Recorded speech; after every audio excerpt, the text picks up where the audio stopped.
Hi, so today I'm joined with Kasra Dash, and the topic of conversation is about SEO for podcasts. So, obviously, Kasra, there's quite a lot of people now looking to get in the podcasting circuit, and they're all releasing a lot of audio for maybe information of what they've shared on videos or on blog posts previously. So, anyone who's got a podcast and they're looking to do search engine optimization and get higher rankings, what would you say to those people initially?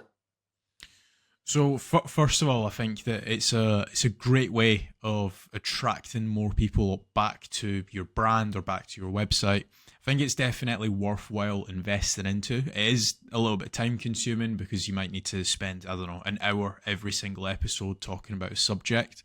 So I think that there is definitely a market for it, but it's very time consuming.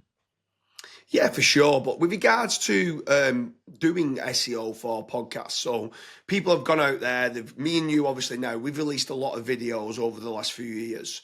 With the amount of audio footage of what we have now, obviously, we're sharing it on certain places like Spotify, Amazon, Apple Podcasts. You can get the episodes on places like IMDb and stuff like that.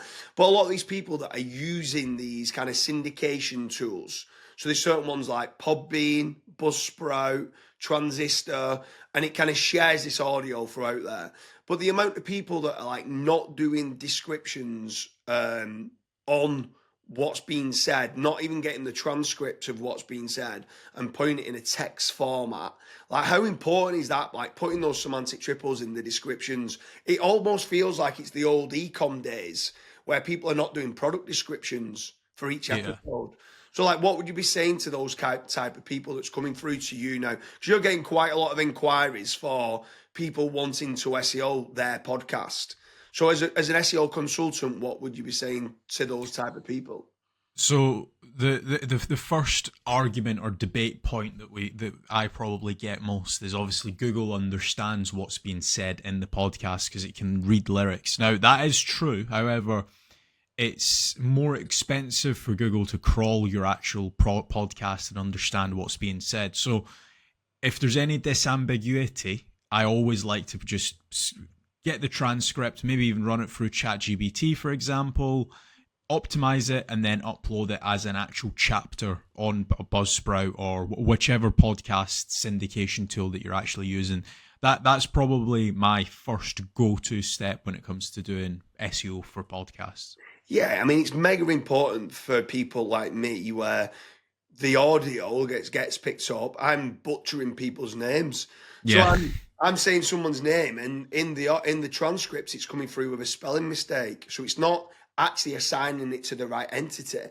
Where now what I can do is I can export it, load it into ChatGPT or Gemini, ask it to reword it, have a quick look through, and say that's spelt wrong. So at least when I am uploading it to my description, they're going, okay, now we understand who you're talking about. So I think those little tweaks and stuff like that, you wouldn't go and release a blog post and have loads of spelling mistakes on there.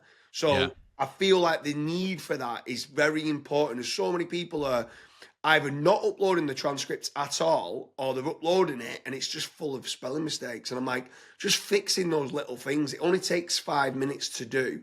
And I feel from an SEO standpoint, to get better rankings for your podcast, it's an absolute must. But then what about others with regards to like a lot of others come through to you and they're saying, why is my podcast not indexing? Right. So what would you say to people like that? I've got a podcast, I want to SEO it, but my URLs are not indexing.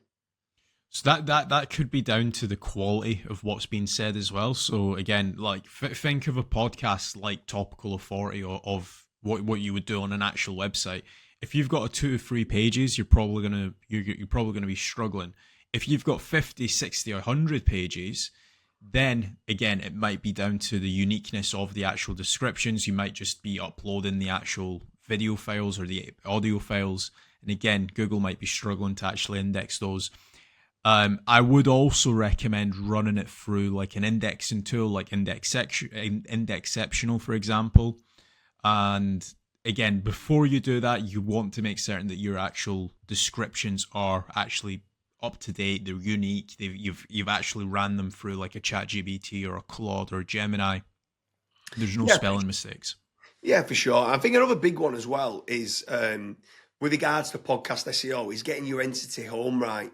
So trying to have let's say we've got the Fat Rank podcast, trying to have a Fat Rank podcast entity home, which has all the episodes on there, all the hosts that are and like the cast or the people that's going to be on there. So James Dooley is being one of the people that's on there. Kasra Dash is being one of the people that's on there. If you're interviewing Jason Hennessy or Matt Diggity or whoever that it is that you're interviewing, making certain that they're added to the cast of people that's on there, and then making certain that within the same as schema, you're marking down all the places where it syndicates out to, you're marking those down on the entity home. I think that's very important as well as being a base of this is our podcast, this is where we syndicate, and this is what we do. But what do you think about like amplifying it with regards to things like PBNs or guest posts or press releases?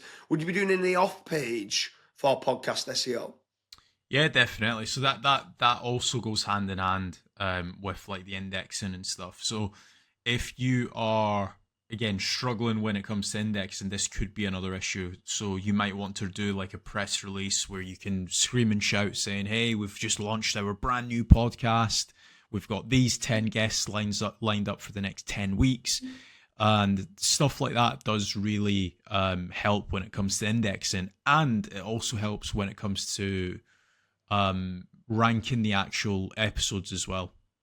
Yeah, for sure. I mean, I used to always be, let's amplify it everywhere and stuff like that. And a press release is a great way of doing it. But now I'm very, very stringent on our processes to make certain that even in our press releases or guest posts, that we're getting the semantic triples in there, that we're feeding the knowledge graph as much information about who we are and what we do.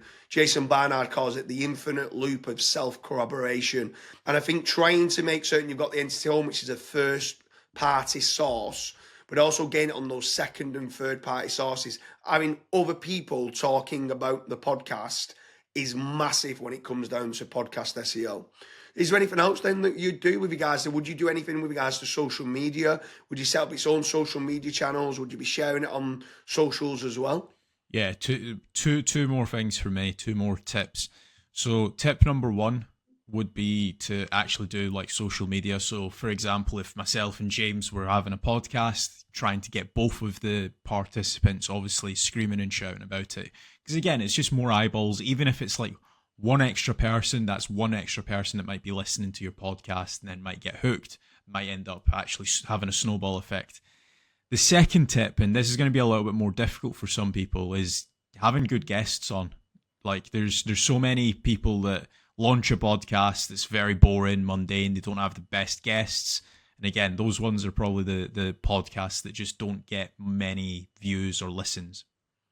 Yeah, for sure. So anyone who's watching this, if you have a podcast and you're looking to try to amplify it more, if you've got a podcast and you want to try to get higher rankings, or if you've got a podcast and you want an actual knowledge graph being created for it, so you're in the knowledge vault, then head on over to fatrank.com, fill in the form, and whether one of the team helps you or we can refer you to someone who's a specialist SEO consultant for podcasts, we'll be able to get you in touch and expand on other things you can do to get higher rankings for your podcast.